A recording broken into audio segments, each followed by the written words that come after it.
International community, another term of propaganda.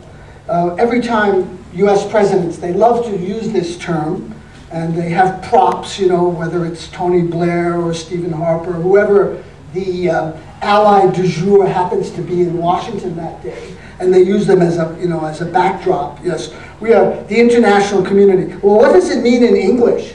Let's speak plainly here, as Orwell would advise us. It means the United States and those countries who agree with US policy. That's the international community. We have leaders who lead governments. Now I'm going to do a little, you know, show and tell, a little juxtaposition here. We have leaders who lead governments. They have hardliners and strongmen who head regimes. We live in neighborhoods. They live in strongholds. We carry out operations and missions. They carry out sneak attacks, ambushes, and lay booby traps.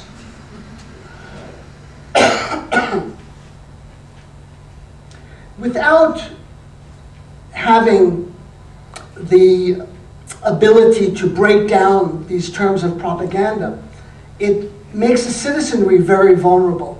So to go back again to the point I made about, you know, US citizens, and I'm not saying this as a nationalist, they're not stupid. No one is born stupid. The stupidity is constructed. And if you have, like a bad diet is constructed, and often there are class connections here as well, dealing with nutrition. But if you give people a constant diet of propaganda, and as you know, Goebbels boasted, you know, with constant repetition, we can convince people that a circle is a square and a square is a circle. These are just terms, and with constant repetition, we can prove the opposite. That is the, you know, the big lie technique. So what happens when violence is sanitized and immunized in this way, and the population, the US population, is inoculated from feeling anything? Oh, missions were carried out.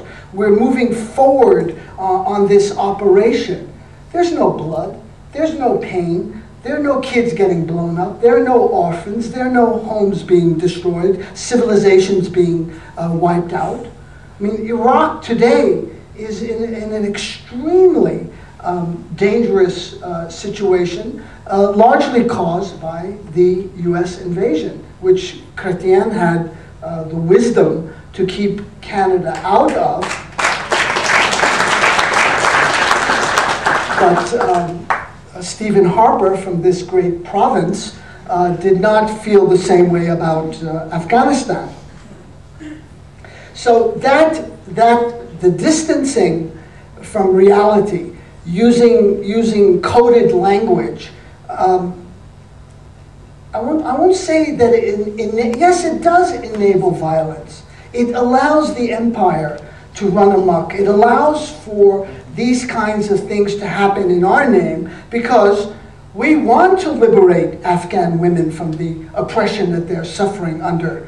Well, how about the oppression the Saudi women are suffering under, or Jordanian women, or Egyptian women under Mubarak, and in many other places as well? I remember the great Indian writer Arundhati Roy saying, the invasion of Afghanistan, this is the first time the US Marines has ever been called a feminist organization.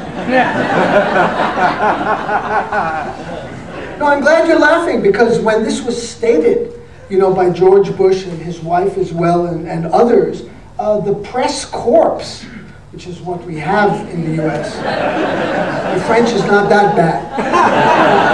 The press corps, you know, didn't laugh. You know, they were right there. They were just sitting, taking notes. Oh yeah, U.S. is, you know, going to liberate Afghan women. During the height of the Tahrir Square uprising in Cairo in January and February of 2011, you may recall that the U.S. propped up the Mubarak dictatorship for literally decades. I mean, he was the second longest ruler of Egypt since Ramses II. He ruled for 31 years. Yeah, 31 years.